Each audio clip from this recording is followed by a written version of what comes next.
And welcome everybody to Apocrypha Apocalypse. I'm Gary Michuta, and we are with Dr. Dave. And we have an open challenge. Anybody wants to challenge us on why the Protestant Old Testament canon is true? We'd love to hear you. Also, have any questions or anything? This is the time to ask them because I won't know the answer, but Dave would. So I got backup. And so we're pumped and thrilled to be with you. By the way, I'm going to put the link in the chat room for you guys. And Dr. David, welcome back. It's good to have you back. Thank you. Always a pleasure, Gary. And I like the thumbnail. Yeah. Where did you get that? Oh, that one. That was Shaun of the Dead. I am Shaun. And Sam is, I forgot what his name is, his buddy. And Ariana from Jesus Talks is the girlfriend. I wish I could remember the character names, but they're just escaping me. I don't even, if it wasn't in the title, I wouldn't even know Shaun.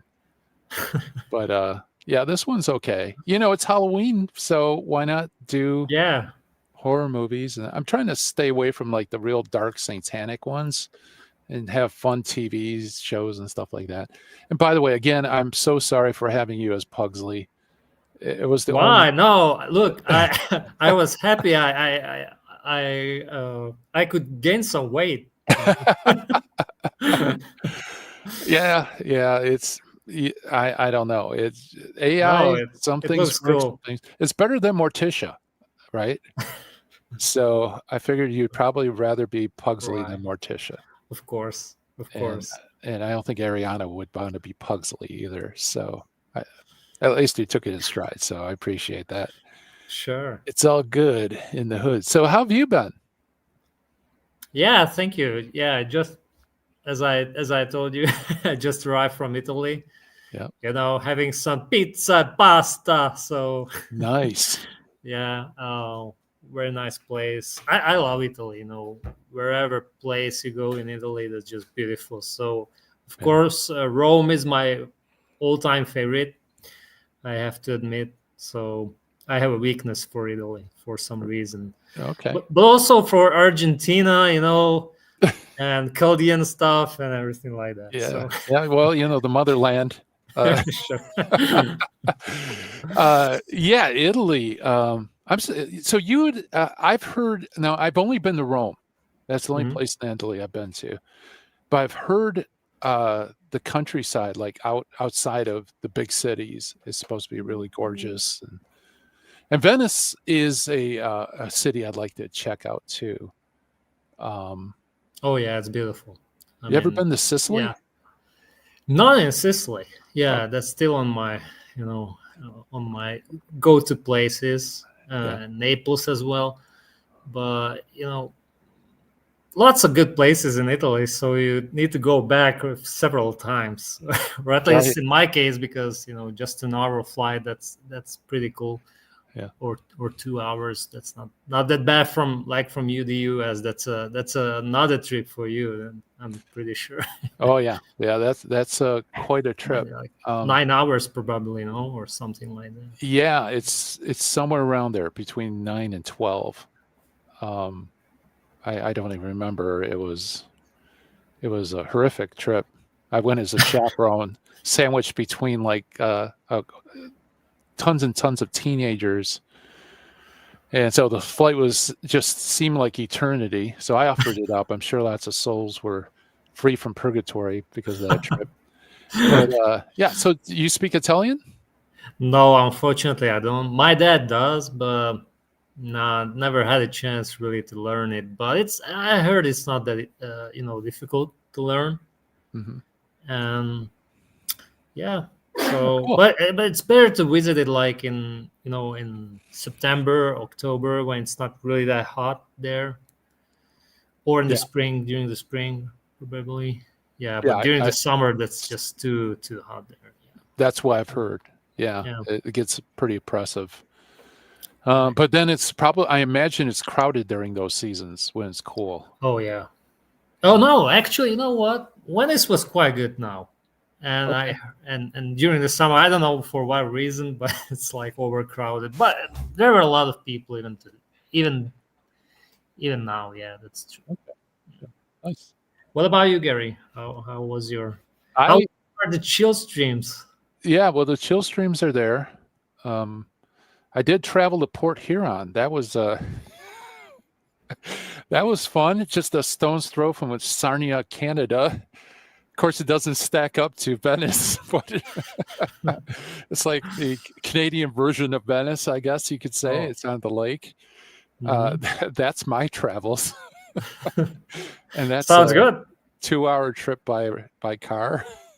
Okay. But yeah, then the chill streams are good. I did a chill stream with like 0 sleep, and that's the only chill stream I've ever done where I actually have a caveat at the beginning saying, "Don't trust my material," because I tried to double check it, but I was running on fumes, and so that was good. And next chill stream, God willing, I think maybe tomorrow, if I wake up, I'm going to do Cyril of Jerusalem.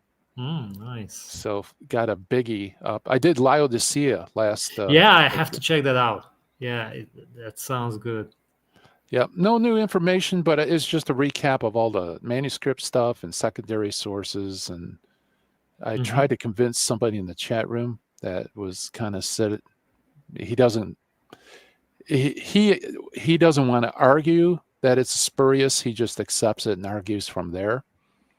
So I was trying to convince him that it's spurious, but I don't know. For me, David, if Laodicea is genuine, then I don't know what a spurious document will look like, because it's the manuscript evidence is so terrible. I don't know. Let me pick your brain, Gary. Are there even Greek manuscripts which are lacking the list? Oh, okay. Well, I could probably give you a synopsis right now as soon as my logos come I know about the Latin and the Syriac ones. They are lacking those. Yeah. I don't know what about the Greek, especially whether those Greek are early or later. I don't know. I never checked that out. But certainly, I agree with your assessment that, I mean, it really looks like a later addition or interpolation into the canons of Laodicea. Okay. Yeah, the pedigree is just bad. Yeah, it's really, really bad. So share screen. By the way, guys, while you're here, do us all a favor. Just take a second right now and hit a like, subscribe if you haven't subscribed, and hit the bell, because you never know when we'll do a surprise chill stream or team stream or whatever. I don't know if this is big enough for you. Can you read that, or is that too small? I think that's fine. Yeah. They changed logos. Now I can't figure out how to do anything on it. Okay, so this is the Greek manuscripts. Okay. So we have 2 Greek manuscripts, I believe, from the 11th and 14th century that omits the 60th canon. One inserts it into a vacant space. Another has above and below it red dots. Another Greek manuscript has it in red. It's concluded but headed under a new rubric in 3 manuscripts. Actually, it's 4 manuscripts. No, 3 manuscripts. This one, ignore this, but it's included as part of the 59th canon. I bet you any money that's the manuscript that Gallagher Mead used. And then it's a new canon in 3 scripts. Or 4, excuse me, 4. This is a formatting error. What do you mean by as a new canon? Like, like it's not not the 59th, but the 60th? Yes. Okay. Yeah. So it's separated as a new canon. Yeah. Then for completeness, just the Greek ones look awful. Yeah. Yeah, and that's the best, right? And then you have the Latin omits, and it's only in 2 exceptions with Isidore. Syriac, it's all omitted in the Syriac tradition. Arabic, one has it, one doesn't. The Aramean manuscripts omit it. And the synopsis ones Wow. like Martin of Braga and Johannes Scholasticus omit it. You hunted down a lot of manuscripts, Gary. I mean, wow. Yeah. And I tip my hat. thanks. I use the secondary source. I have to admit, guys, I use this because there's no way I could go through all of this. Yeah, of course. Own. I mean that's a lot of work. Even but just I did put them in groups though, so I did find out what did what and what's missing from each one. And it's a lot more impressive if you could get actual pictures of the manuscripts, but that's just too hard to do. Yeah, I mean, that's a lot of work. I mean, when I was working on the Ezra stuff and looking on, into the manuscript, just trying to find where the book starts, or begins. Yeah, I know. It was really tough, because they don't have like headings, nothing. You just have to go through that manuscript and find it. It's an awful lot of work. Just locating it within the codex. Right. And of course you need to, and you of course need to find it digitally if it's available, of course. Yeah, right. Yeah. Finding it and locating it. Yeah, it is a job.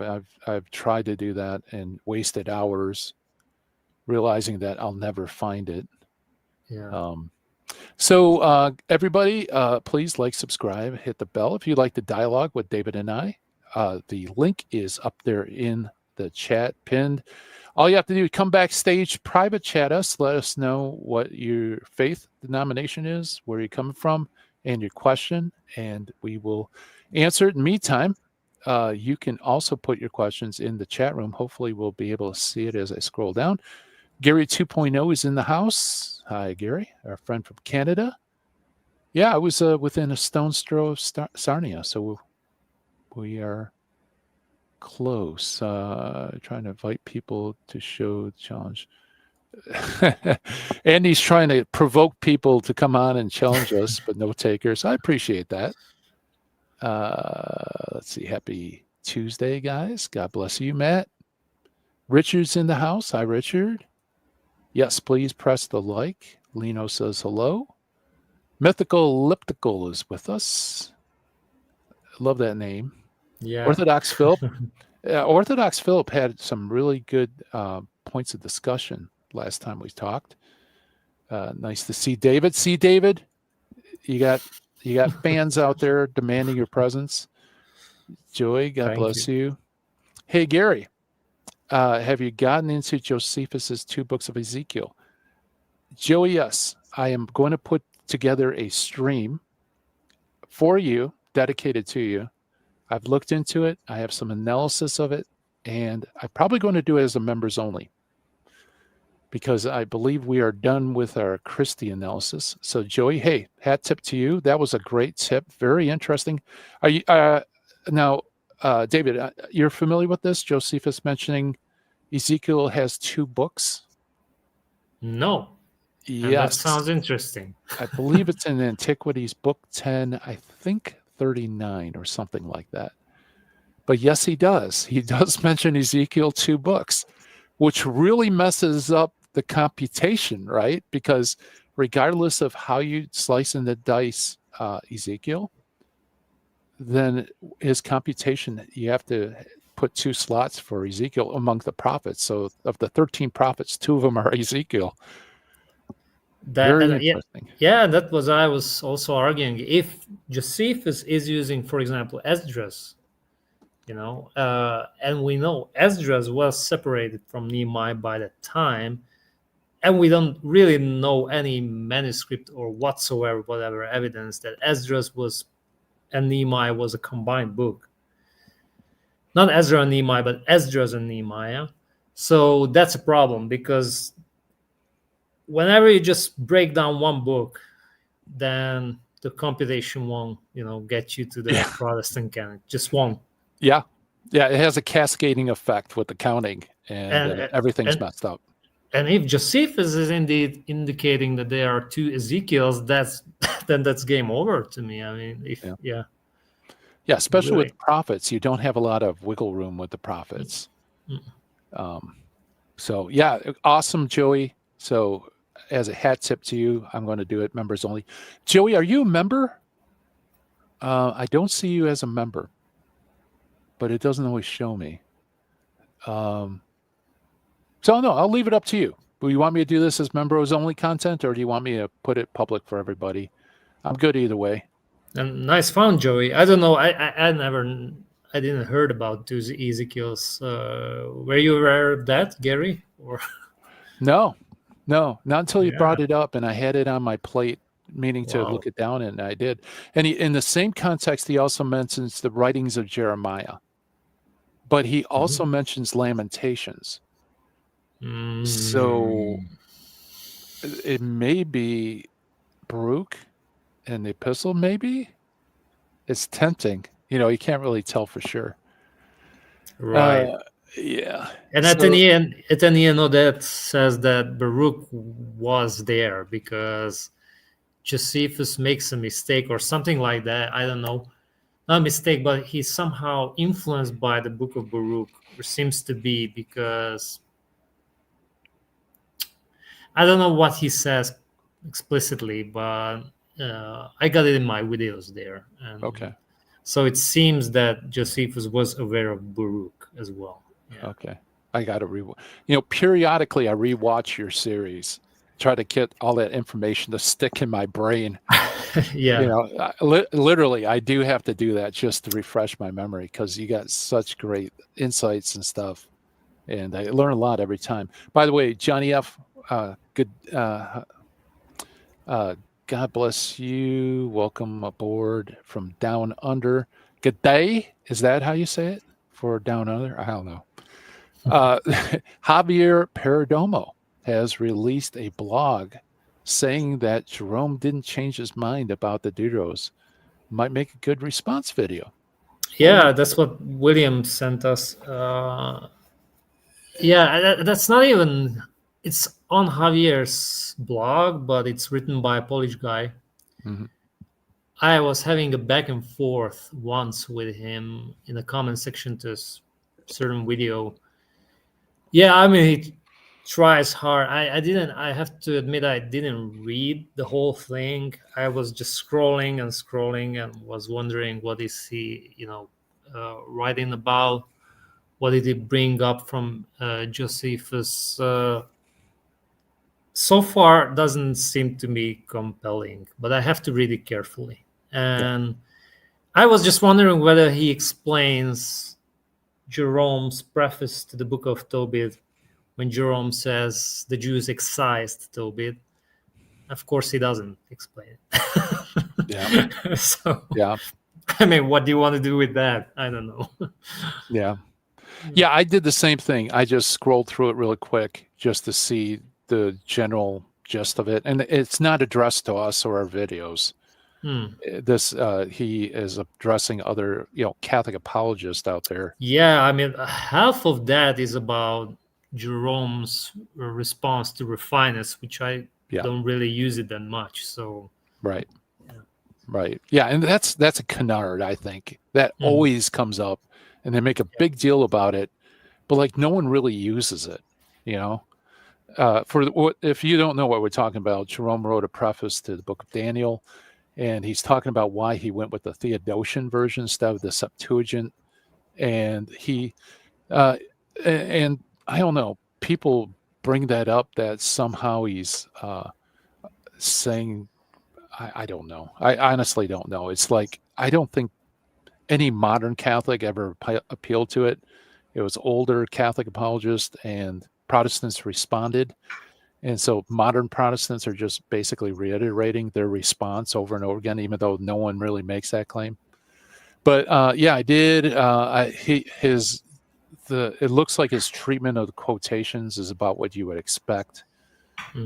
Basically, he kind of just hand waves it, saying quotations doesn't matter and blah blah blah. So I don't know. I'll look into it. Maybe it could be a response video, maybe not. What was striking to me that he uses, we argue that later on, after the 405 something, we cannot, of course, pinpoint an exact date. That's almost impossible. Even those materials from Jerome are, estimations. They are not precise datings. Yeah. But he says, Jerome later on also says that, the Book of Wisdom is only ascribed to Solomon, and it's not really from Solomon. So that, like, he's using it as proof that Jerome didn't view it as authentic. I mean, that's rubbish, because Augustine says the same thing. Yeah, right. But at the same time, he accepts the wisdom of Solomon as, as inspired scripture. So, right, I caught that too. And he also says that he misattributed Sirach to wisdom because he quotes Sirach as wisdom. But lots of fathers quote it as wisdom, right? And quote it as Solomon as well. Yeah. Crazy stuff. So I don't know. We might not. The other thing too is, if I'm going to do a response video, I want it to be for someone who actually had the time and the courtesy of interacting with our arguments, rather than just copying and pasting something that kind of sort of touches on a similar issue. So I don't know. Yeah, that's kind of my feeling. Mookow says, I have many streams to catch up on. Yes, same here. Sorry, I was unable to be a member right now. Would it be possible to make that public? If not, it's all good. Well, guess what? Joey Esto steps into the breach, and he gifted a whole bunch of memberships. So hopefully you're one of the gifted ones. There's a list there on YouTube. I'm not going to be William, because I'd butcher everybody's names and everybody cancel their memberships. But yeah, so let's see. So what was the question? Would it be possible to make it public? Well, that's up to Joey. If Joey wishes to do that, he's the king. He's the king of gifted memberships. Joey, if you want that public when I put it together, or even do it as a stream, maybe that'd be fun with William. Maybe Friday. I will do it. Caleb says thanks, by the way. And hello, good night. Just going through, trying to catch up on all your comments. And look at that. I believe it's Joey A. All right. Orthodox. I'm sorry, guys. I'm kind of trying to catch up and read everything. SoCal Preston's in the house. Hello, Gary. Did Trent Horn invite you to his conference? No. I have yet to have an invitation to. Is that the Catholic Answers Conference in San Diego? Because dude, if I ever get an invite, you're going to get a knock at your door. And my family and I are moving in for a week. So I'm just joking. But I'd love to meet up with you, though. That'd be cool. Awesome. Fight the Good Fight with Tony L is here. Tony, you rock as always. Guys, support SoCal Preston's channel, Good Fight with Tony L channel. They both do a lot of good, hard work, a lot of great research, just fantastic stuff. So go there, like, subscribe, hit the bell, then come back here and watch the live stream. Okay. Yeah. I think Joey is still not a member. So. It's okay. Well, I'll you know what? If I do it members only, maybe we'll do a live stream. We could have a discussion so everybody will be filled in. It's not super secret. I try to make this stuff available to everybody. I'm just running out. I'm trying to come up with good ideas for members only content.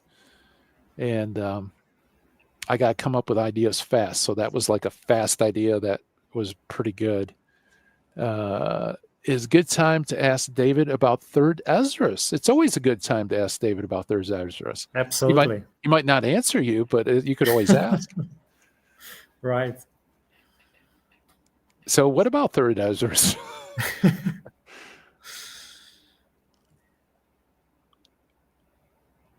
He's doing his own conference. Ooh. Mm. Okay. Well, I'm not going to feel slighted. It's cool. It's like it will be now the Council of Trent. That's right. Yeah, the Synod of Trent. Version 2.0. So, what do you want to know about Third Ezra, Orthodox Philip? If you could be more specific, I'm sure we could bounce off Dr. David and see what knowledge he can download for us. Haha, very true, David. Okay. Yeah, so we'll wait for your answer. Anyway, if anyone wants to join us backstage, just go on private chat. Tell us your denominational background, what your question is. Please be patient because I'm at the controls. I'm not like William that can wheel and deal like super fast. Okay, Orthodox Philip says, can you provide manuscript examples from before the 6th century that canonical Ezra and Nehemiah was split into 2 books? Wow, that's a pretty specific request. Not manuscript evidence, because the manuscript evidence start from the 4th. Like if we go with codices, because you need a codex to know whether it was split or not. So you need to have at least 2 books there, right?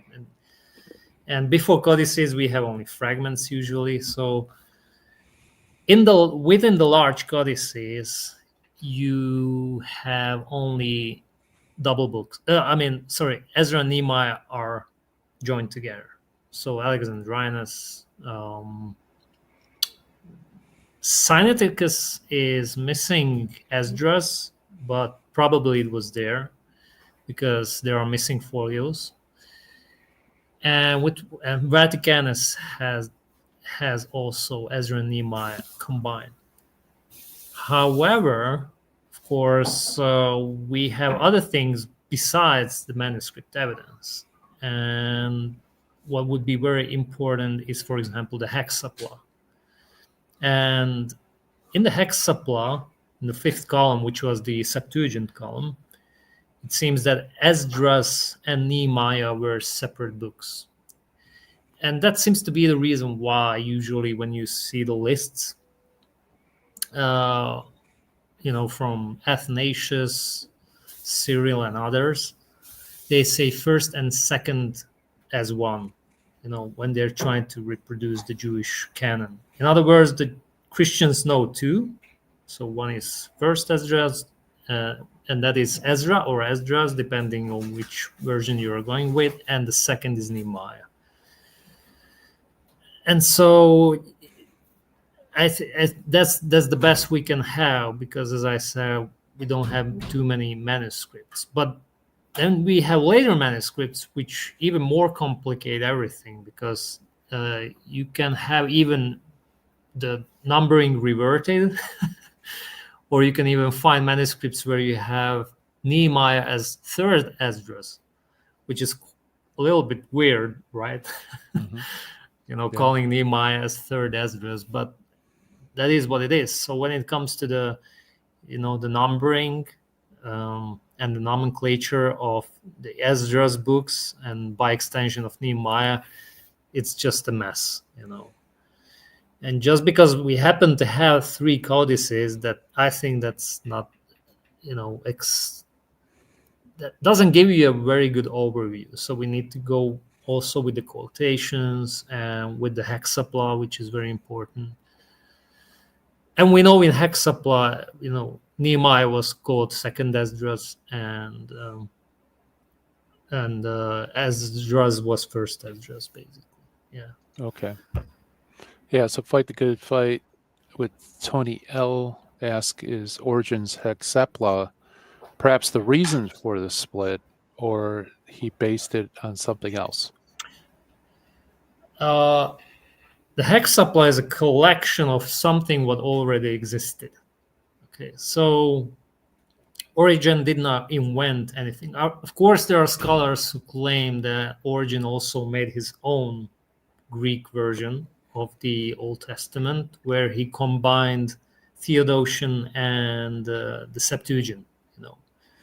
So he incorporated Theodotion into the Septuagint, and he marked it with the asterisks, and what was missing, he marked it with the obelus. Is it That's correct? Right. So that would be Origen's version of the Old Testament, but at the same time, he what he did, he just basically collected all the different versions of the Greek manuscript and of the Hebrew as well, put them, somehow side by side, comparing it. Basically, he was what the first guy probably doing textual criticism, finding the differences. But he was not inventing anything. So when he gives you the fifth column, which was the Septuagint, he just flat out tells you that in the Septuagint, first Esdras is Esdras and second Esdras is Nehemiah, and we have a split. They are not joined together. And most of the scholars would actually argue that originally these two books were separate.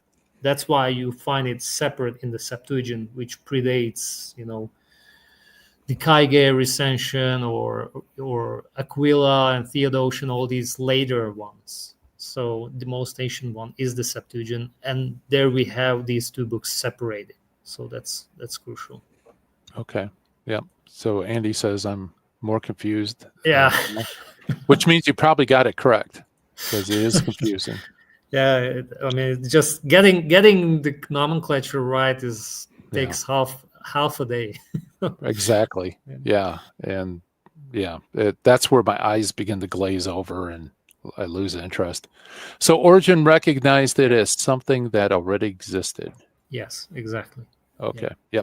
Yep. And very nice summary. Yeah, there we go. Yeah. So our contingent from Spain comes through with the summary. Thank you. That's awesome. Yeah. Let's see. Lino says, I have a question from the prior stream not long ago. Where exactly is the angel Uriel mentioned in either first or second Ezra's chapter and verse? Been trying to look for it. I have the Ignatius Bible. Did we ever mention that? I don't remember, and I don't even think Uriel is mentioned in either first or second Ezra's. Yeah. You certainly have it in Enoch, but not in I don't even remember mentioning that, because I don't have a clue. By the way, my wife thanks you for the membership. There's my wife. And that's awesome. Chris, you might want to think of a different handle than your name. Fight the Good Fight with Tony L. says, breaking out Petri Bergsma's Catholic Intro to the Old Testament. Seems like a good summary too. Yeah, that is a good one. I got my shelf over there. It's a nice summary. So just looking through. Okay. Yeah. So Rosary Crew. Okay. That's cool. So any questions, guys? Any challenges? Any Protestants out there? Maybe you have questions. Maybe you're thinking about the canon. Maybe you don't know who the angel Uriel is, or we are here to serve you, and also Catholics too. Anything you want to know about the Old Testament canon, we could talk about that, or apologetics or whatever. So-called Preston says Uriel is found only in second Ezra, aka fourth Ezra, in the KJV. Okay. I forgot about that. Interesting. Uriel and Ezra. I think it's in Enoch or the other Apocrypha. Okay. Yeah. I don't know. Kind of like being your wife. Yeah, but we don't want strangers coming to our door. Lino says, is it fourth Esdras? Okay, which is second Esdras, which is the Apocalypse of Ezra, which is fourth Ezra. Catholics don't accept this book. I think that might be one of the books that has the most different titles to it. Is second Ezra, third Ezra, fourth Ezra, Apocalypse of Ezra, and fourth Ezra. So, yeah. So in the KJV it's second. In the Vulgate it's fourth. In the Russian Synodal Bible it's the third. Yeah. Yeah, it's everything. And it's Esdras and Ezra, depending on whether it's older or modern. I like fourth Ezra just because that way, or the Apocalypse of Ezra. At least you know what you're talking about. but that has to be in line for the one Bible book that has the most titles. Or you can call it the Latin Ezra. Yeah, that's right. Yeah, it's only in Latin, isn't it? All right. Yeah, we have the chapter and verse, by the way. There you go, for those watching and maybe not following the chat room. I'm joining Baruch right now. I explained to someone on Facebook that Paul's view of righteousness from God in 2 Corinthians is using the restoration of exile, restoration from exile found in Baruch. Interesting. I don't know if I'm aware of that. Me neither. Yeah, I usually stick to linguistic context and maybe a little bit of thematic, but that's a pretty big theme. But that's pretty cool, though. Good for you. I'll have to check out your Facebook. Latin? Those dang Catholics, LOL. Yep.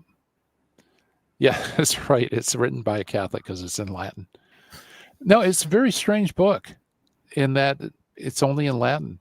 And yeah, I mean, to be more precise, it survived in Latin manuscripts. Right. We have a fragment from Oxyrhynchus, but I believe that's chapter 15 or 16. I'm not sure right now. It's one of either the beginning or the end. I'm not sure.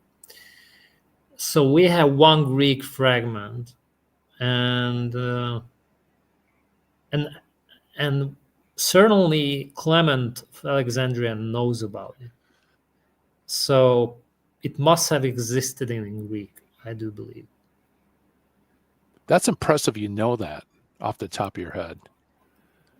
I mean, yeah, because I was just, when I was researching all these Esdras books, then I was, interested how many sources one can find about 4th Ezra. Yeah. Wow. Well, I'm impressed. I was impressed that I remembered it was Latin Ezra. And here you're pulling out manuscripts in Greek. It's just... yeah, I'm in awe. What can I say, Dr. Dave? I feel like I'm on the bench asking the coach to come in and play with the big kids. All right. We all have our nerdy things, Yeah, we are nerds, that's for sure. Deus Vult, yes, God does will it. Let it be so. But by the way, welcome aboard. Our Spanish contingent says, we know that the Ben Sirach's Book of Wisdom was rejected by Judaism because it was widely used by Christianity, but it was such a broad influence on the New Testament that it seems impossible. Wait, I think it seems possible, not impossible, because that kind of negates what you just said. If I'm reading that correctly. Am I reading that correctly, Dave? I don't know what the author wanted to say precisely. I understand the first part, not the second. Right. Okay. So yes, Sirach was rejected by Rabbinic Judaism, right? The post-Christian Rabbinic Judaism, because it was widely used by Christianity. It seems so. It's possible. It could also be the fact that it wasn't in the standardized normative text they selected. Could be something as simple as that. But there are Jewish authors that argue that there is anti-Christian bias also involved, like Louis Ginsburg. And by the way, guys, just a little shout out. You might be familiar with Ash Mice, I think his last name is. He grew up in Orthodox Judaism. He's going to be coming on the channel, maybe, God willing, in 3 or 4 weeks. And we're going to tap into Rabbinic Judaism and his take on how everything came about. Now, the last part, it says, but it has such a broad influence on the New Testament that it seems impossible. Now, it did have a broad influence in the New Testament, especially with Jesus, but I'm not sure what you mean by impossible. To understand many things with... Oh, okay, there you go. I missed the second part. I didn't even see it. So it seems impossible to understand many things without it. Oh yeah. Yeah, okay. I'll go along with that. Yeah, good point. That would make sense. We were cutting off, I was cutting off the last part. All right, Gary, lots of hearts to you back. And yet Dave found some acceptance of Sirach in rabbinic sources. Yes, he did. And yeah, the rabbis loved Sirach, Ben Sira, but not too much. They loved him, but also wanted to keep him at arm's length. Continues her comment on it. Yeah, okay, thanks. Thanks, Tony. Unfortunately, I had to scroll down past that comment to note their comment. Okay. Yes, Ash is great. Such a calm soul. He is great. I love listening to his stream. I learn a lot. And I love the way he dialogues with people because it's very calm and methodical and very clear. He is a very clear thinker indeed. Gary, did you see my email about the Protestant commentator giving you some pushback on your 3rd century evidence stream? No, you caveated the evidence as not most solid. Yeah, I did see that, Tony. I just been buried with stuff. I haven't had a chance to put a post up there. And I did. That was the all-nighter that I couldn't double-check my sources, and I didn't. Actually, that was one of the slides I didn't feel confident in because I needed to get a better handle on what exactly it represents. So I saw your email, but I just haven't had a chance to actually read what he says and respond to it. But I will. Tony is a good friend to keep me on task because I need that. No worries. Okay. It was widespread in Judaism after the destruction of the temple. Yes, it was. Yeah, it's mentioned in a number of places, sometimes quoted seemingly authoritatively by the rabbis. And one reference, my favorite one, that actually quotes it as being part of the Ketuvim, or the writings, which I think is very illuminative, right? Because I think that adds credence to the point you made, David, from, was it Jerome's preface to Tobit with the excise comment? Is that Judith or Tobit? Tobit. And so that lends credence to that. And it lends credence to the fact that I think these books still were in the Tanakh, but I think they did what Protestants did and just they kept copying them, but they didn't consider them authoritative in debate. But they couldn't get rid of them, like Protestants couldn't get rid of these books. So they continued in Protestant Bibles till eventually there was enough of memory loss for them to get rid of them. And it would also give credence to your work on Mileto's list, right? The wisdom seems to be... Yeah, that's right. Sirach, yes. Sirach, yeah. Yes, very good. Yeah, I didn't even put 2 and 2 together, but you're right. That also confirms that. So that's a pretty powerful reference. Prayers for the Apocrypha Apocalypse crew. We got to keep you healthy, happy, holy, safe, and prosperous. Thank you. Appreciate that. We need the prayers. Prayers for their conversion, apologetics for rabbinic Jews. It's one of my favorite, most familiar topics. And that's cool. Good for you. I love studying it. Although I don't think I know enough to get in a debate, unless it's on the canon, then maybe I would. But I'm not there. You need to know a lot to go toe-to-toe, unless it's a very narrow, focused thesis. And Gary 2.0 gives a super chat. Thank you, Gary 2.0. Shema Israel, Adonai Eloheinu, Adonai Echad. Yes, the Lord is one. Indeed. And that is a complex oneness, as we know. Let's see here. Joey A says, have you any thoughts on John 1:5, maybe alluding to Wisdom 7:29 through 30? John 1:5. Okay, let's see. I'd have to look that up just because I know it's just outside the prologue, but I can't be precisely sure what. So the light shines in the darkness, and the darkness did not overcome it. And it's talking about Wisdom 7:29 through 30.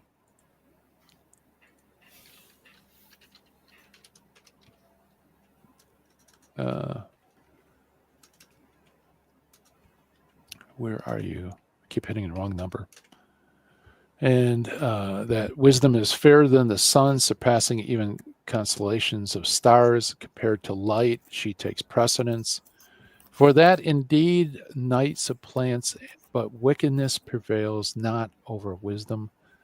That is a great verse. I could see the link. There's certainly a thematic connection there.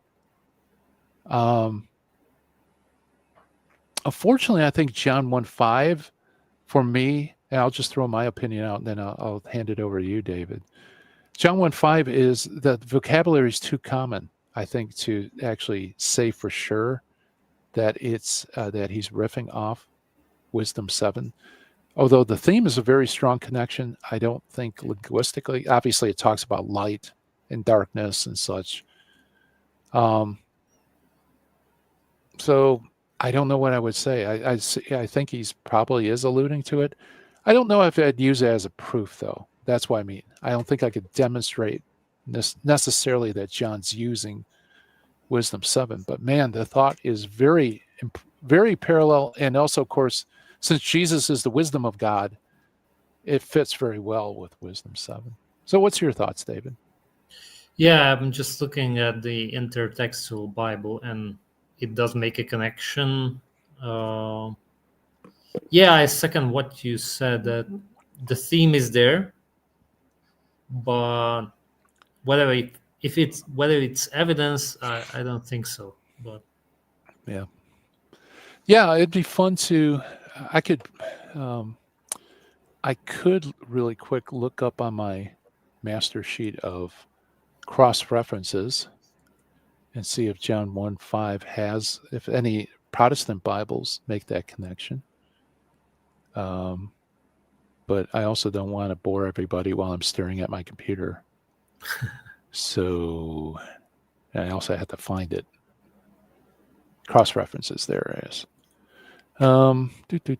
So let's continue. Guys, if anybody wants to come backstage, just click the link in the chat room. Also, do us a favor right now. We have 47 people watching, which is awesome. See, David, you come on, 47 people. I go on, I get 8.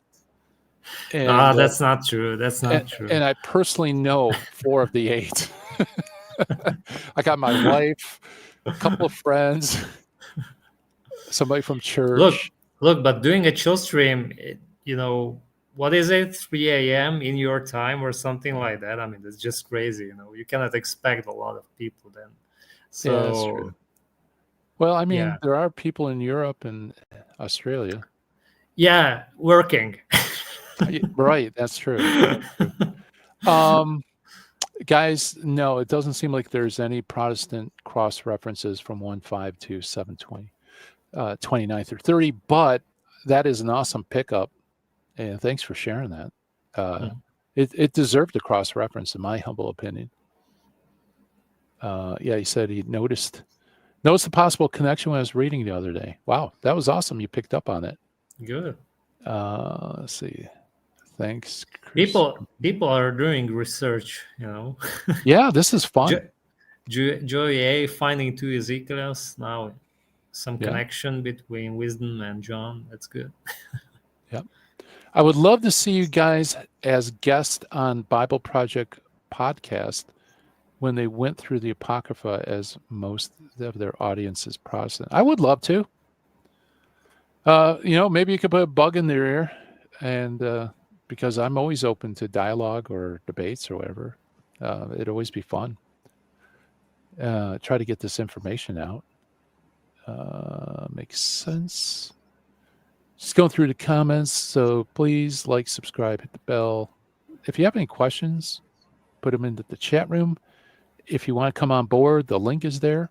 Just go in private chat. Let us know what your religious affiliation is and also what your question will be.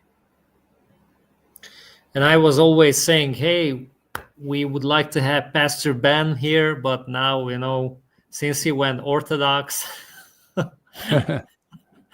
I think he just won't have any problem with the Jews.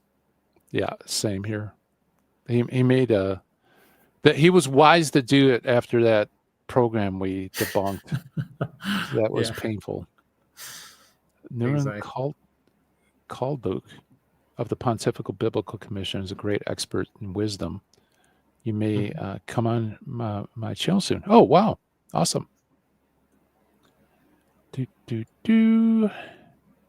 Light shines in darkness. Yep. We just did that. Not sure what 10,000 means, Gary 2.0, but thanks for putting 10,000 up there. It's 9:30 a.m. here in Sydney. Awesome. So it's in the morning. Okay, Sydney. So people are on their way to work or whatever. So we're the morning show in Australia. That's awesome. It's 6:35. It's dinner time here in the Detroit area. It's almost midnight here. I was going to say, you have a long day. Actually, to work, I'm actually at work right now listening, and my headset. Okay, awesome. Well, hopefully that's okay with your boss.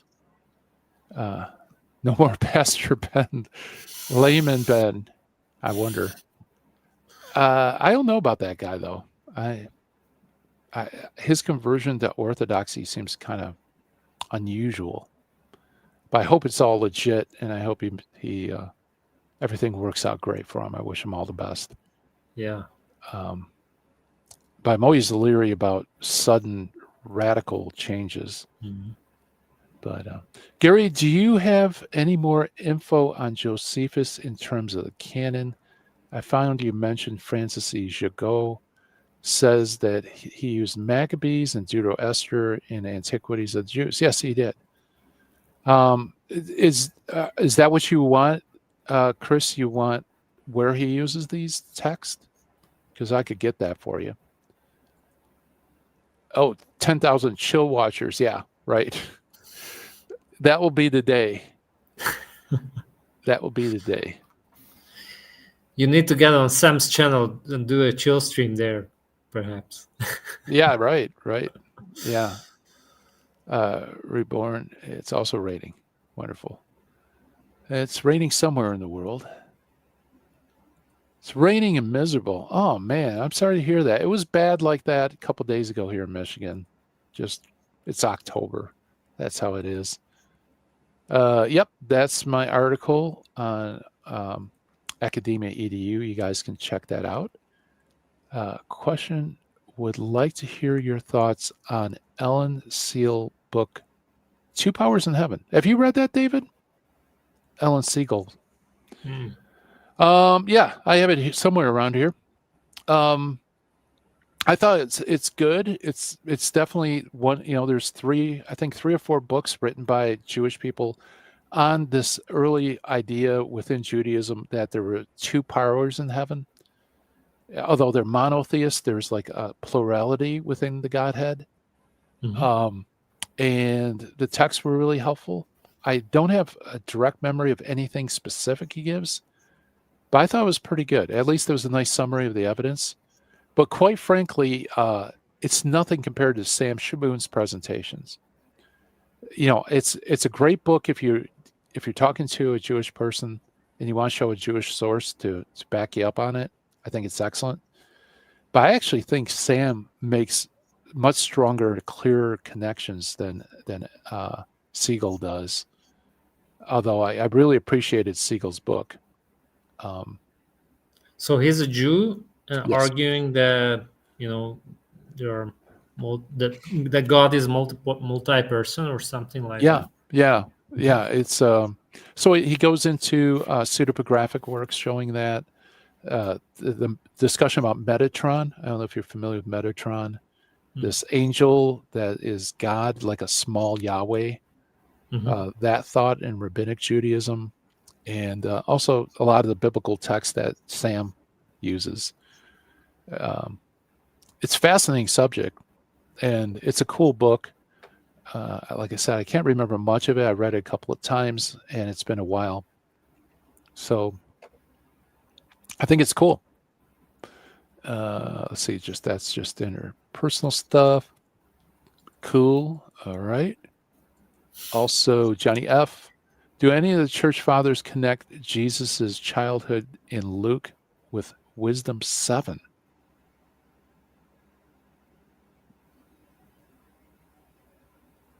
David, are you aware of any? No. And speak of the devil.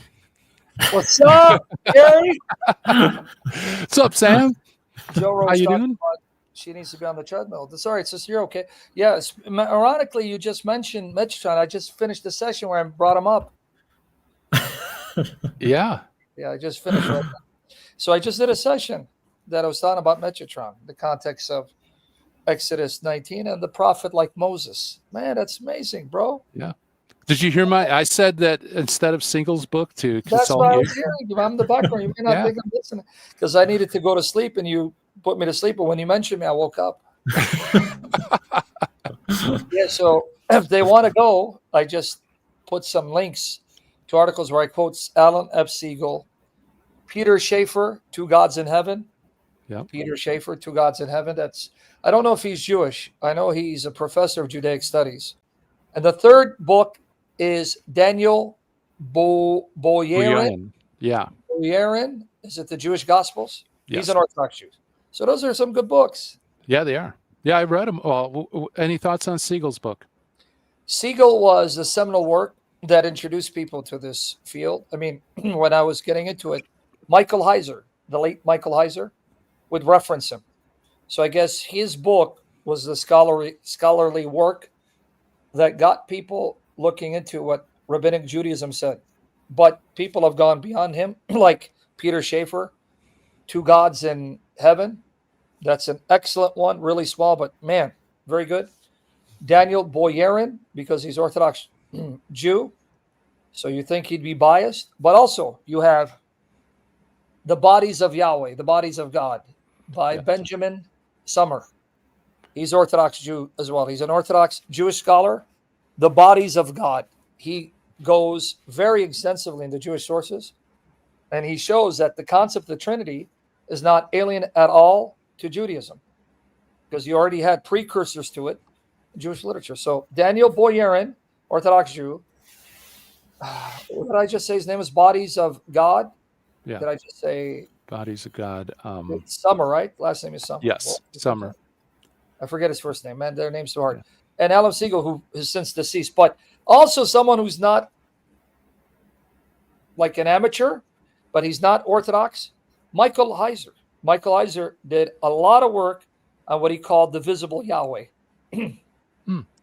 Invisible, visible Yahweh.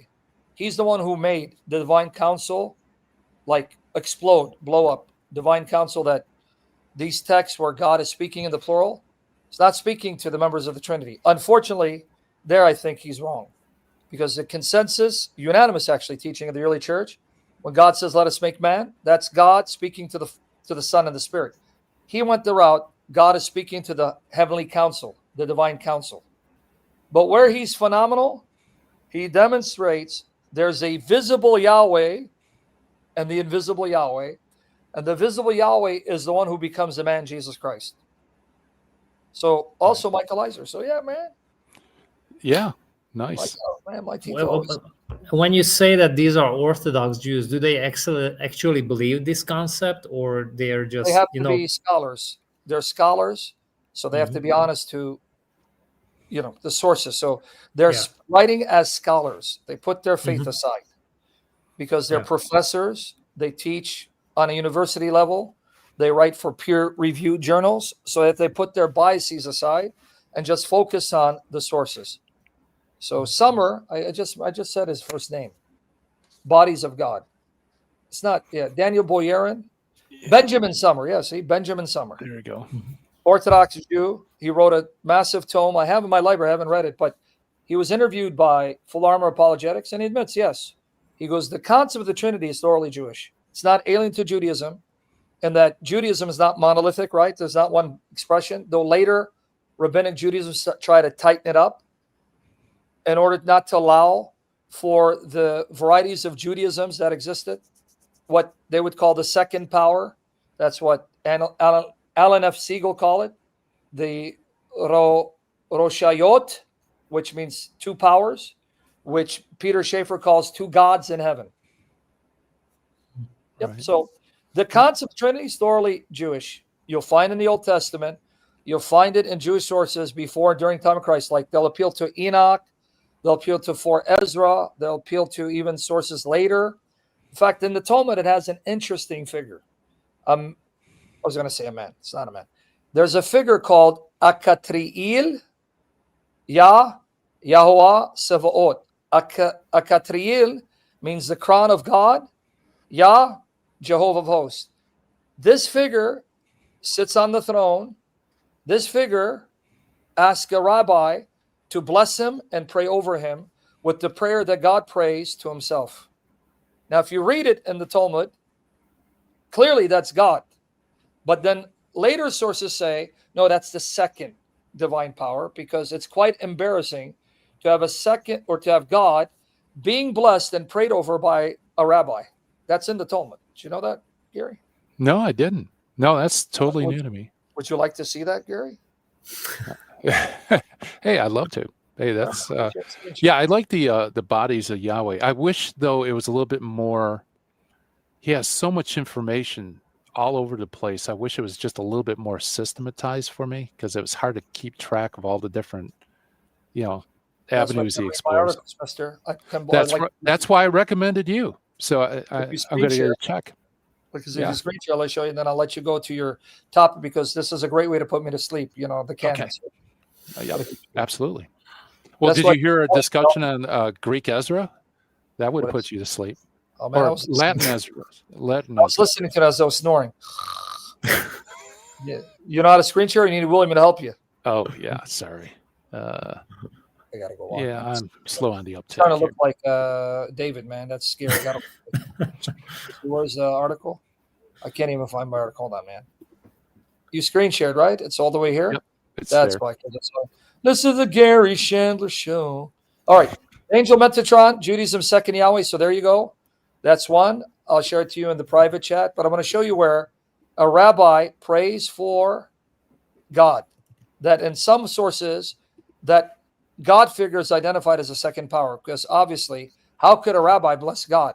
But hold on. So this is one. If you click here, I will also reference that Alan F. Siegel, but I just sent you guys the link in private chat. But here, the God of Judaism prays. So when the Muslim tells me, how can Jesus be God if Jesus prayed? Well, I say, how can your God be God when he prays? Because the Muslim God prays to himself, and the rabbinic Judaism's God prays to himself. So here's the article. Let me show you. What's up, Sammy? Hammy, you're killing me. Here's the private chat right here. So guys, you can share the links if you want, but here. Let me just go. We'll read it and I'll be out of here. I'll jet. Now I give you 2 English versions of the tradition.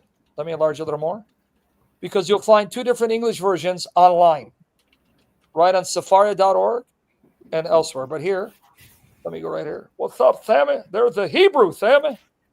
And then you go right here. So you'll find this is on Safaria.org, Babylonian Talmud, Berachot, chapter 1:7a. And here's the alternate version, both online, both you can go read, so you don't think I'm making up. What up, Sammy? Clear right here. Here you go, boy. All right. Let me read just the first one. See, the rabbis were like hyper literal and meticulous. When Jesus says, that you search the scriptures daily, thinking by them you have eternal life. Well, watch how meticulous they were. In Isaiah 56:7, if you read literally, it says, the house of my prayer. It doesn't say my house of prayer. Literally, the Hebrew says, the house of my prayer. So the rabbis took house of my prayer means, the house where God prays. My prayer, meaning where I pray. So here you go. Along the same lines, Rabbi Yohanan said in the name of Rabbi Yossi, from where is it derived that the Holy One, blessed be he, prays? Notice, where do you get that he prays? The literal translation of the Hebrew of Isaiah 56:7. As it is stated, I will bring them to my holy mountain and make them joyful in the house of my prayer. But if you read English translations, they'll translate it as my house of prayer. But no, the Hebrew says the house of my prayer. The verse does not say the house of their prayer, but rather the house of my prayer. From here we see that the Holy One, blessed be he, prays. Say what? What you talking about, Willis? The Gemara asks, what does God pray? Now they even tell you what he prays. Rav Sutra Bartovia said that Rob said, God says, now look, Gary and Dave, this is God praying to himself. Look what he says. Is that Tovia Singer's son? Bartovia. You mean his ancestor, man? This is medieval Judaism, sir. Are you saying that Tovia, the guy here, is that old? Like he's over 1,500 years old? Sinner? But anyway, watch what he prays to himself. May it be my will that my mercy will overcome my anger towards Israel for their transgressions, and may my mercy prevail over my other attributes through which Israel is punished, and may I conduct myself toward my children Israel with the attribute of mercy, and may I enter before them before the letter of the law. Okay, this is what he prays to himself. Remind himself, be merciful. Don't judge them strictly according to the law. Now, here's where the rabbi sees God on the throne in heaven, and then God says to him, come and bless me. Similarly, it was taught in a Baraita. The Rabbi Ishmael ben Elisha, the high priest, said, once on Yom Kippur, I entered the innermost sanctum, the Holy of Holies, to offer incense. And in a vision, I saw Akatriel. Akatriel means the crown of El, God. Yah, Hebrew, Yehovah, Savaot, Jehovah of hosts. So this is God. But there's another source that says, no, this is the second power. One of the names of God expressing his ultimate authority, seated upon a high and exalted throne. Isaiah 6:1. And he said to me, Ishmael, my son, bless me. I said to him the prayer that God prays. So he prayed over God his own prayer. May it be your will that your mercy overcome your anger. May your mercy prevail over your other attributes. May you act toward your children with the attribute of mercy. May you enter before them beyond the letter of the law. Now watch. God starts nodding his head, like davening. The Holy One, blessed be he, nodded his head. Yes, yes, yes. I accept it, accepting his blessing. This even teaches us that you should not take the blessing of an ordinary person lightly. If God asked for and accepted a man's blessing, all the more that a man must value the blessing of another man. This is the Gary Chandler Show. And it tells you what Akatria means, a crown of God. This is the other translation. But there you go, brother. Wow. The God of Judaism praise. There you go. That's pretty Now, awesome. why did I mention Akatriel? Because another source tries to identify him as the second power. Well, if that's the case, that means now you have two powers. The second of which is called the crown of God, and his name is Jehovah of hosts. And he sits on the throne.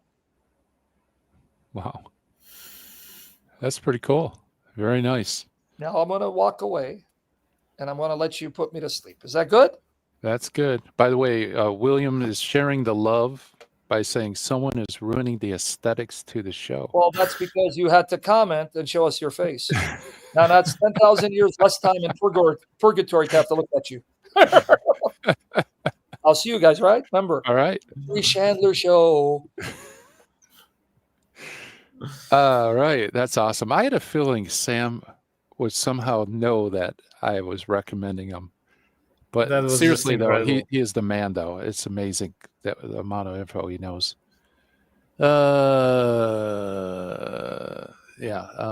William is here. Go up, bro. Yeah, William, why don't you join us? By the way, in the meantime, Orthodox Philip is with us. Hey, how you doing, Orthodox Philip? Doing good. Glad to be here. Thanks for having me on. Yeah, absolutely. Yeah, you're one of the bright shining stars in the chat room. We got an amazing chat room. Just I enjoy it. Yeah, it's a great chat room. It's a great channel. I appreciate all the work you guys do. Thank you. Yeah. So did David satisfy your curiosity as far as Esdras, or which was basically I think it's a which was basically no, I don't know of any manuscript. Yeah, okay. No, it was helpful, and I think it was a great start.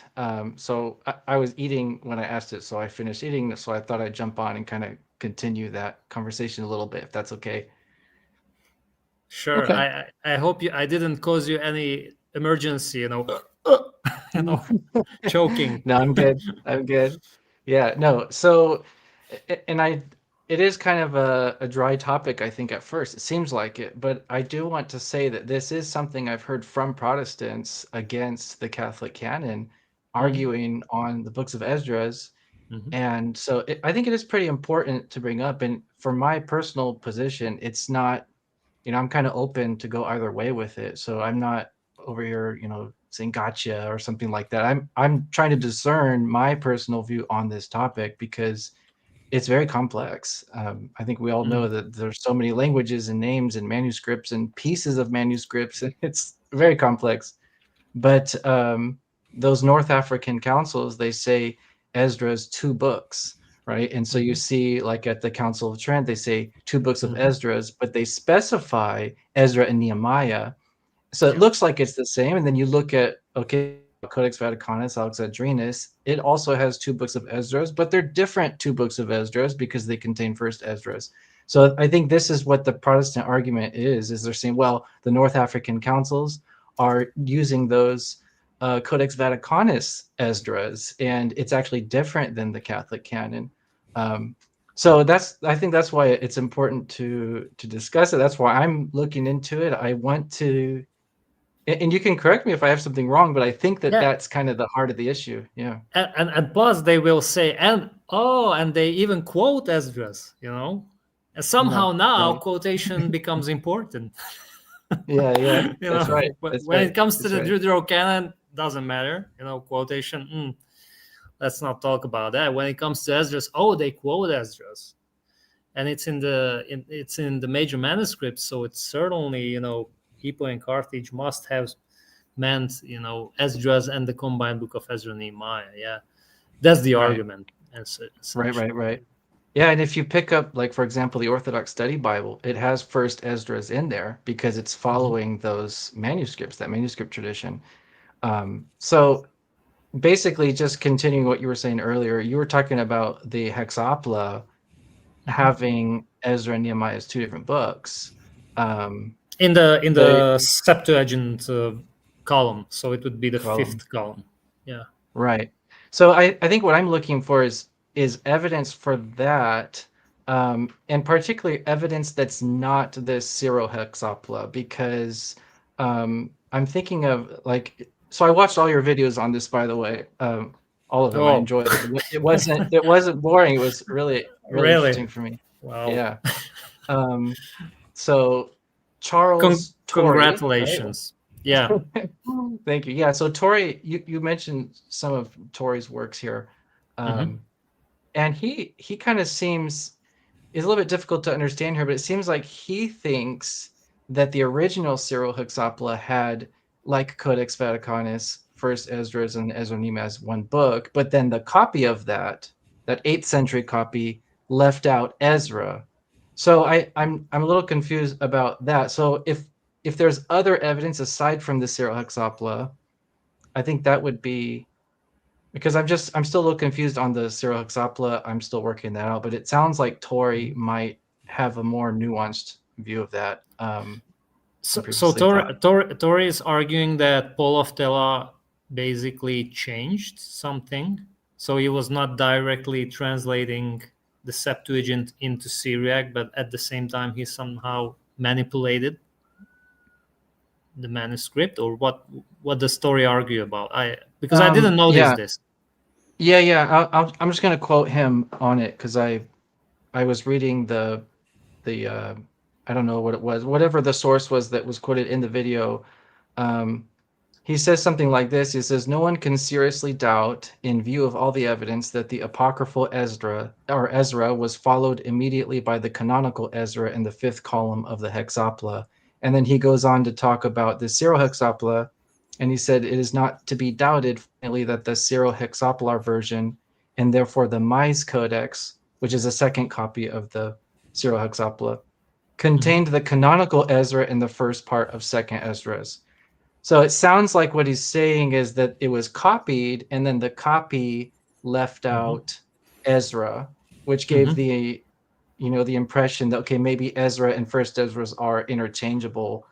But I think what he's saying is that the original Syro-Hexaplar version had it just like in Codex Alexandrinus, but the scribe who copied it made that split, if that makes sense. So I'm looking to see if maybe there's other evidence for the split of Ezra and Nehemiah aside from the Syro-Hexaplar version.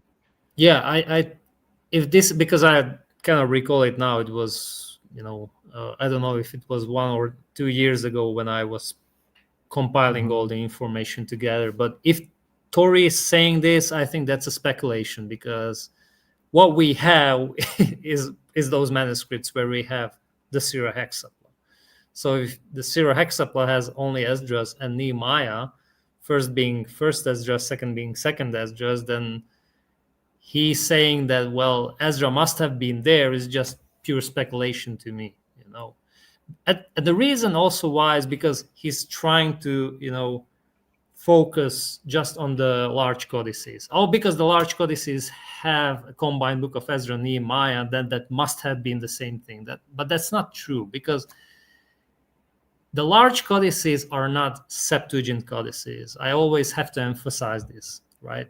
Because Daniel is in the Theodosian version. It's not in the Septuagint version. So, but in the Syro-Hexapla, you find Daniel in the Septuagint version, which means the Syro-Hexapla is not following the codices from the 4th century. Because if it was following that, you should find Daniel also in the version of Theodosian and not in the Septuagintal version, which is really rare. We have only, I think, 2 or 3 examples, Daniel being preserved in the Septuagint version, right? And Syro-Hexapla is one of those rare examples. So to me, Tori is speculating, he is not providing evidence, but what we see is a consistency that Syro-Hexapla is really something of the pure Septuagint stream or version. That's what I see. Okay, yeah, that's helpful. And tell me if you think this is maybe a good line of argumentation on this for the split. So if you look at church father quotes on the canon, you just look at them side by side or in a list, they seem to always be saying something like Esdras, 2 books in one, right? And they say this in one. So 2 books of Esdras in one book, something like this. And it's really hard for me to imagine first Ezra and Nehemiah as one book, because they don't really read like one book. So, but Ezra and Nehemiah kind of seem to be reading as one book because they're often together as one book. So almost seems like the language the fathers are using implies Ezra and Nehemiah. It doesn't imply first Ezra and Nehemiah as one book. Does that sound like a reasonable argument to just the language of the fathers? Yeah, I mean, scholars try to figure out what the fathers are saying, but the most specific is Jerome, because Jerome in one instance says the Jews have first and second joined together, quartantum, I think quartato, so it joined, and he uses the very same word for the 12 minor prophets, so in this very same manner, and he also elsewhere he says the Christians have these books divided, divido. He uses the word divido. So again, he's using a different way to explain it. But yeah, and at the same time, what they do is they quote Esdras, right, and not Ezra. Right. And we don't really have such a manuscript, or we have 0 examples of Esdras and Nehemiah being in one book. What we have is Ezra and Nehemiah in one book, but not Esdras and Nehemiah. And so it's kind of a weird thing, That is why I said, to me, the best explanation is really just that Esdras and Ezra are basically the same thing, just in 2 different versions. Someone was, when, for example, when you look at the preface to the book of Ezra in Jerome, he says, well, the Greeks read the Bible in the Theodosian version, in Symmachus, in Aquila, and they have all these versions, floating around, and they're not cherry picking. If I happen to pick up Symmachus, I'm going to read Symmachus. If I pick up Theodosian, I'm going to read Theodosian. If I pick up the Septuagint, I'm going to read the Septuagint. That's what I have the impression from what Jerome is talking when Jerome is talking about the Greeks. So then they don't really bother what version you're reading. Just Are you reading Ezra? Yes, I'm reading Ezra. That's it, But yeah, I mean, the scholars are divided. Some will go with the manuscripts strictly, the codices, but then, as I say, I mean, you can't really call them Septuagint codices because they're not. Yeah. Yeah, and a question for you, Gary. In debates in the past, has this come up? Has this been a common objection from Protestants that you run into? The Esdras question, it only comes up as that the North African councils contradict Trent. That came up with my debate with James White, and I've seen it try to sneak in other debates. David, I don't remember if T-Fan and Chapa tried that with you. I don't think they did. Maybe they did. No, they didn't. But even if that would be true, let's say that's true. Okay, so what? Yeah. Right. I mean, the Deuterocanon is still there. And the second thing is,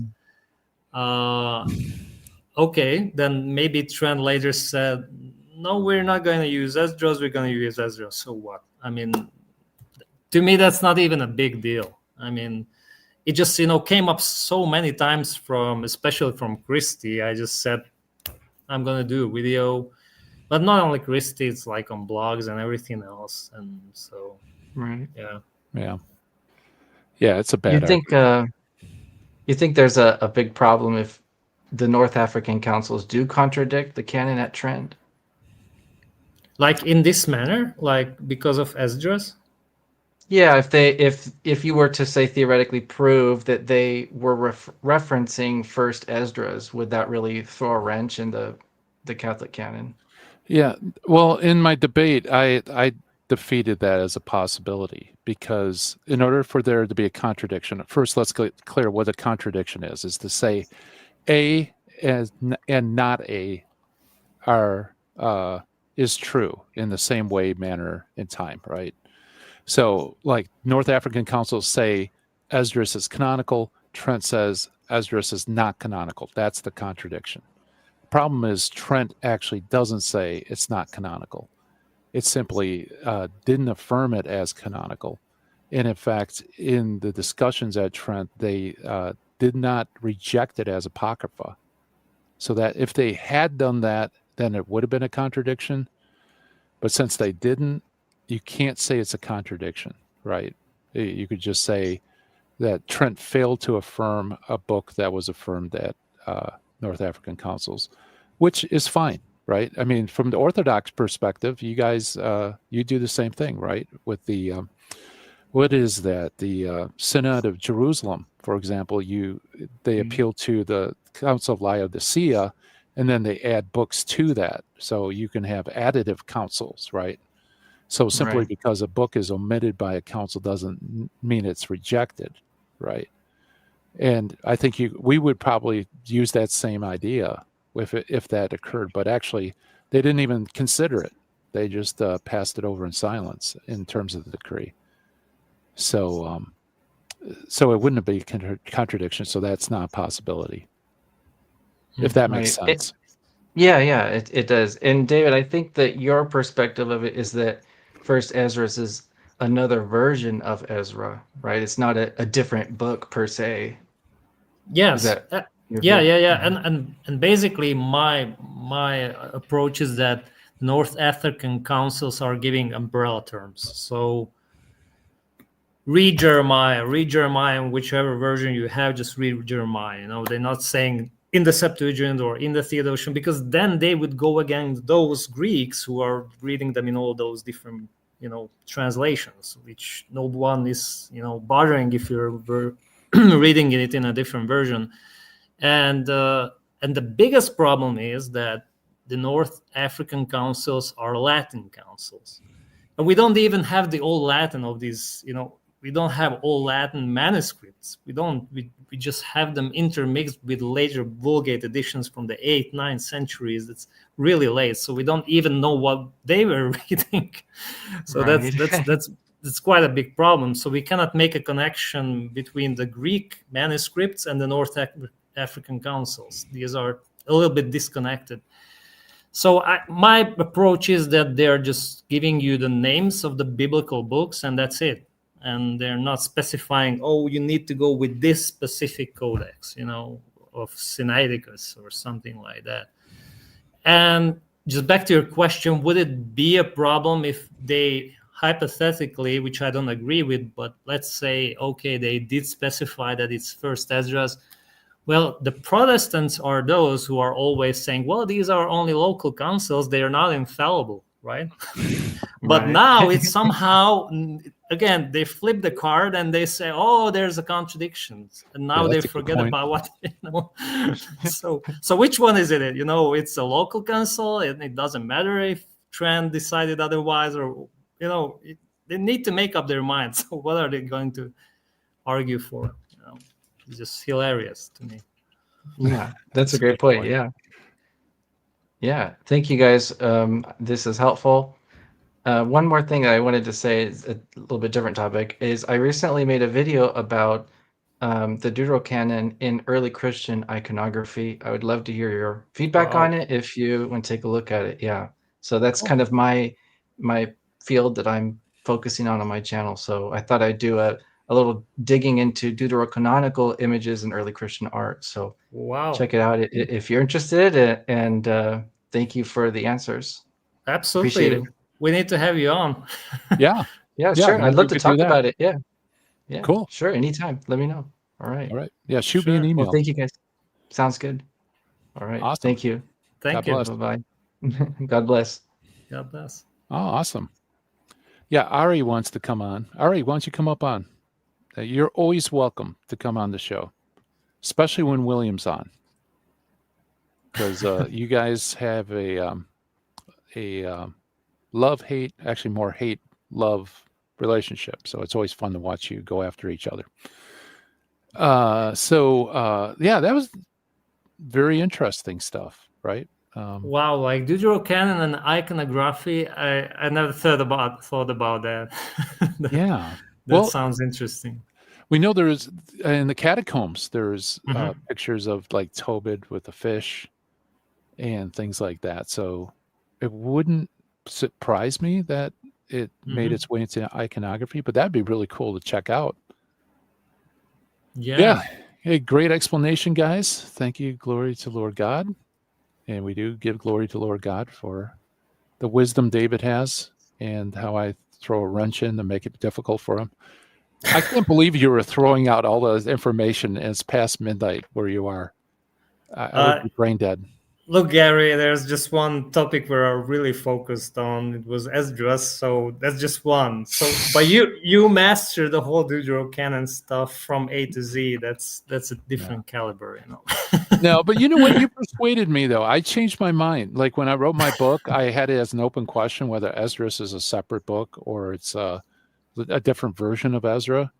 And I'm right now, I'm kind of leaning to your position. I think seeing it as Greek Ezra is there's a lot less problems and it makes a lot more sense. So you persuaded me otherwise. So, hey, Ari, how you doing? Hello. How are you guys Hi. liking that big-headed egg version of William? Yeah. Did you see the thumbnail? Yes. There you are as a blonde chained I see to that. William, I think. I don't know. Oh my god, so funny. Yeah, there you go. So, So welcome aboard. You're always welcome on the channel. Are you kidding? I know. It's just I saw that you guys were talking about the Old Testament because I just came in, and I was like, "Oh, I should pull a Patrick when we come up here," because if you remember what he said in the video, right, Gary? What he said about the Old Testament. Yeah. So David, first off, hello. Hi, both of you guys. I hope you guys are doing wonderful. I know it's gonna be hard to take me seriously with the picture, but anyways. No, we're used to looking at William on this channel. So that's William when he eats like 100 burgers at once or something like that. Literally. Yeah, it's because I made a Humpty Dumpty version of him. That's why. because Humpty Dumpty was an egg. There So we go. that's why I did that. Yeah. You know, no, that's how William looks when somebody actually puts coffee in his coffee. Yeah. Yes. Anyway, so my thing is, poor Gary and I, the other day we were reacting to another Protestant content creator, and he was making the claim. I think it was the Old Testament. He said that the Old Testament no longer applies today. Just in general, like for us. So like, what would your response be? I would love to hear what your response would be, especially you, David. Like if somebody came up to you and was like, "Yeah, the Old Testament, it doesn't apply to us anymore. Like we should just like ignore it." So in the context of the canon, or just in general, or just in general. just in general. So the Old Testament doesn't apply. Like, Yes. that's a weird statement. That was Gary's same reaction. I mean, if our Lord is referencing back to the Old Testament, I mean, then it's certainly a crucial document or part of the Word of God. So, I mean, of course, it might be partially true, like, you know, when someone says that we don't need to be circumscribed, you know, which thank God, but you know, Yeah. But otherwise, I mean, you cannot dismiss the Old Testament. So I guess, because you know what though, he's not the person who reacted to. He's not the first person that I've heard say this, like where they would say like, yeah, well, the Old Testament, like everything that's like in the Old Testament, like it just doesn't apply to us anymore, especially concerning like the laws and the things that they used to do. You know, no longer applies to today. So it's like, why even bother like even looking into it? You know, it's not the first time that I've heard this argument before. I know it's very, very low IQ, but I would love to maybe get your perspective on that. Or do you find anything in the Old Testament that you're like, well, actually, it still does apply to us today? Well, yeah. David, do you have any further thoughts on that? Yeah, like, I don't think so. Like, I mean, I would still consider it crucial, of course, when it comes to something like, you know, how when it comes to the Book of Numbers, of course, I mean, we're not gonna build, you know, a tent or something like so that. Yeah. So the Ten Commandments. But we still need it for context, and yeah, go on, Gary. Yeah, the Ten Commandments. I mean, yeah, sure. So the thing is, it's not wholesale. The Old Testament does apply in certain aspects. For example, some of the Old Testament's fulfilled in Christ. So Old Testament animal sacrifices and other sacrifices find their culmination in Christ's one sacrifice on the cross. So they point to Christ and their meanings terminated with Christ's sacrifice, right? Then there is other things that are transformed, like what Thomas Aquinas calls the Old Testament sacraments. Like circumcision is transformed in the new covenant with the new circumcision not made by hands, which is baptism, right? And Passover is transformed into the Mass, and so on and so forth, right? So the Old Testament sacraments are dynamized, they're raised to a new level. So we still are practicing circumcision, albeit via the new covenant through baptism. And then there is legislation in the Old Testament that's based on general principles that are helpful that we could use, like test cases. And then there's the moral law, which Christ affirms and actually raises up to a new level. So it's kind of like the resurrected body of Christ. There is continuity and difference, right? So you can't say, yeah, we accept the Old Testament wholesale in the new covenant, because it's a new covenant. If it was identical, it wouldn't be the old covenant, right? Mhm. And but on the other hand, it's aspects of it still are with us. They have been dynamized and changed and raised to a whole new level. Okay. And then I guess this is another dumb question, I think. So I know that there are I believe it's exactly 7, right? That Protestants don't have in their own Bible. So, does that include anything from the Old Testament or not? Wait, 7 what? Like I wouldn't want to say they removed 7 books, but in Protestant Bibles, they don't have the full. They don't have the full set of books that we have in Right. our Bibles. Right. Yeah. So does that include anything from the Old Testament or no? Do you know what? Do you know what I'm Go trying ahead, to David. ask? Do you want to? Like, yeah, those are basically 7 books which we include in the Old Testament. Yeah. Basically. And there's 2 chapters in Daniel that they don't have, which is called Susanna and Bel and the Dragon. There's also a section in Esther. So the Hebrew Esther is missing these texts where the Greek Esther has them. And I'm trying to think if there's anything else. I think that's pretty much it.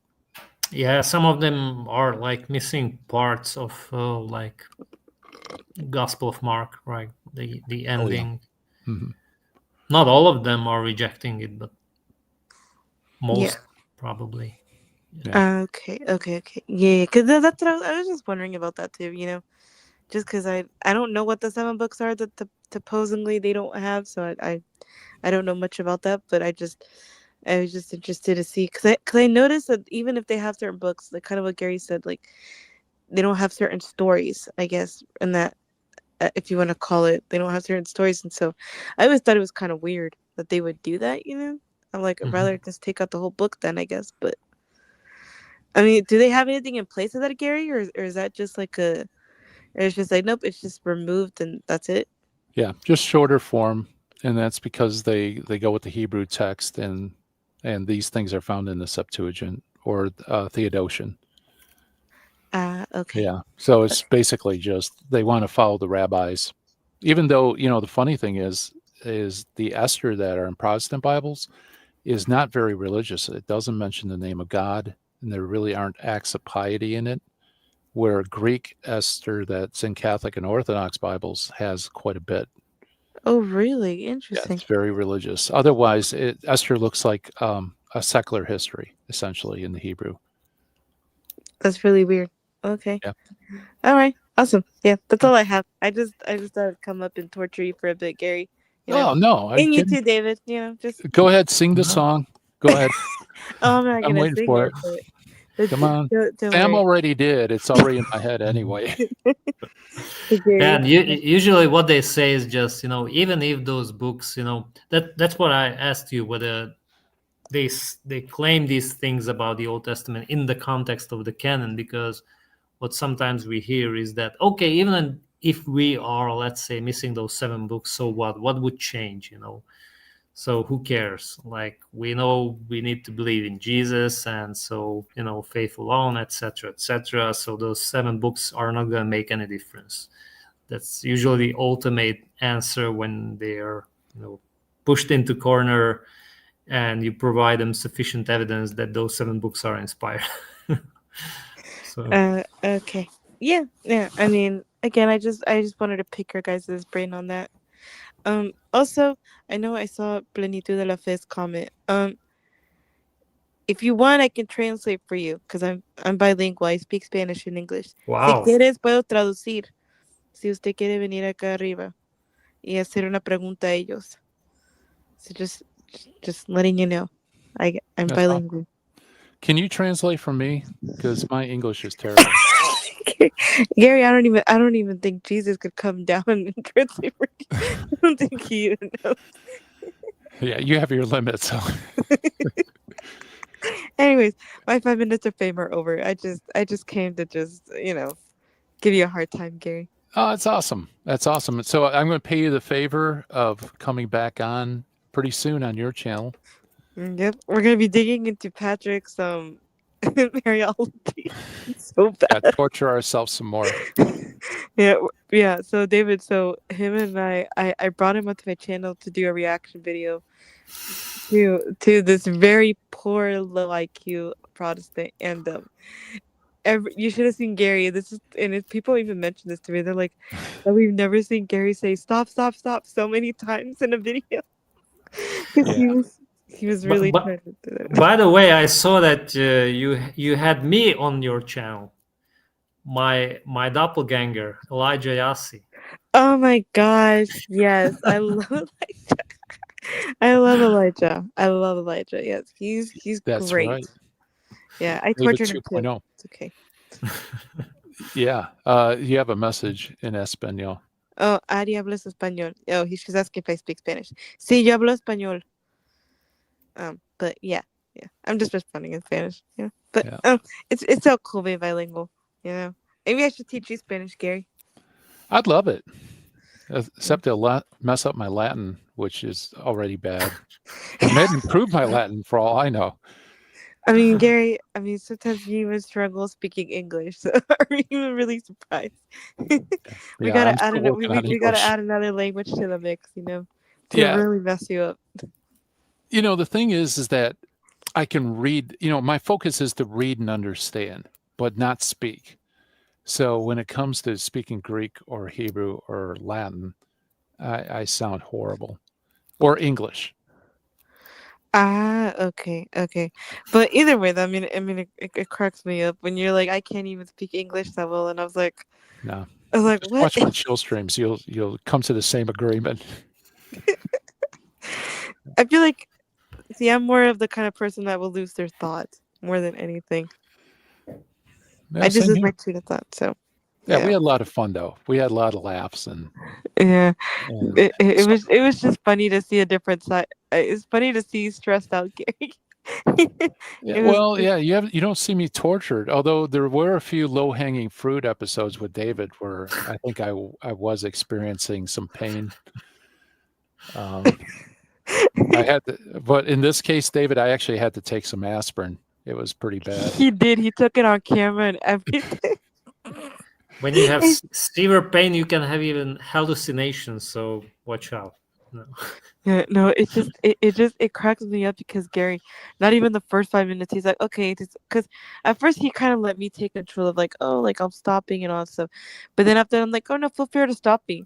I'm telling you, this man stopped me like every 3 seconds. He's like, okay, stop, and then his voice would get higher, and it was just so funny each time because he was like, you could tell he was definitely being purged just by listening. Yeah. Yeah. Yeah, the stop wasn't, hey, I want to comment. The stop was, stop, I can't take it anymore. Yeah, especially when he describes transubstantiation as some sort of mystical presence. It was so bad. It was so. Could it be a substantial presence? Hence the name transubstantiation. And then when he said that Jesus just said some words. Yeah. That ticked me off. David, he referred to our Lord's words of institution as some words. I thought that even for a Protestant, I thought that was, I mean, I understand that they don't believe transubstantiation or anything like that, but I'd never, under any context, say Jesus' words are just some words. Yeah. And he was the same one that made the argument that I made, which was like, oh, the Old Testament laws don't apply anymore to us. And Gary can vouch that he said that. It was really bad. Yep. I need to talk to this woman. Yes. I'm funny. I think I'm funny. at least, you know what? That's one thing I'm very proud of is that God made me funny. You are. La Plenitude de la Fe. If you want to click on the link, maybe you can say that in Spanish. Invite him up, and maybe you can translate for him. Yeah, la plenitud de la fe. Si gustarías pasar, puedes solamente. Okay, ahí en su canal tiene un link para que puede venir y hablar con ellos si quieres o hacerle alguna pregunta. Yo me puedo quedar acá arriba para traducir si guste. All right, I think, my brain was loading for a minute. Okay. I was trying to translate that, but yeah. Yeah. By the way, my wife speaks Spanish. And so if I ever need to use it, I just say, Chris, tell her I'm still hungry. And she could translate that and I'll get more food and everybody's happy. That's probably why William knows 4 languages. He needs to say that. Oh, you're so mean. You're so mean. Guys, William, we love you. You guys better not tell him I said that. I'm joking. Despite what Ari says, we still love you, William. Yes. Yes, that is true. But we do have to get going though. Yes. because Thank you it's guys so way much past. for thank you guys so much for letting me come up and get to ask you a couple of questions. Hey, you're always Sure. welcome. Always See you welcome. next time again. Yeah, thank you. Nice to meet you, David. Good to see you again, Nice to Gary. meet you. Yep. Yeah. Take care. God Mhm. bless. Take care. God bless. Bye. All right. Yeah, we should probably Okay. sign off. It's been you've Yeah. been so gracious with your time, David. I appreciate it. No problem. I was looking forward to it. Yeah. So yeah, it's a lot of fun. You had pent up nerdiness over your break, and you had to get it out, right? Exactly. Yeah. All right. You're right. Well, any final thoughts or words before we go? Yeah, so hopefully I see you next week again. And yeah, need some things to finish and attend the conference again. So and so on and so forth. So Yeah. And keep up with the chill streams. Keep up the good work, Gary. Well, thanks. Thanks. Yep. Yeah. Tomorrow, God willing, if I wake, guys, 3:30 a.m. Eastern time, I'll be here. We're going to be talking about Cyril of Alexandria, which is, I don't know if I can sleep tonight because I'm going to be so pumped and thrilled to do that chill stream. And hopefully we'll do maybe a team stream with William. I think he said Friday, perhaps. And then hopefully we could get the whole team together next week. And please subscribe, like, hit the bell, do all that stuff. Also, David, how about this? We always have the opportunity for the chat room to flex and show everybody that you stayed awake during one of our shows. In honor of you, let's put David as the secret word for showing people you're awake at the end and you hung in there with us. All right. All right. So I'm Gary Michuta. We are signing off. Hopefully I'll see you guys soon. Take care. Bye-bye.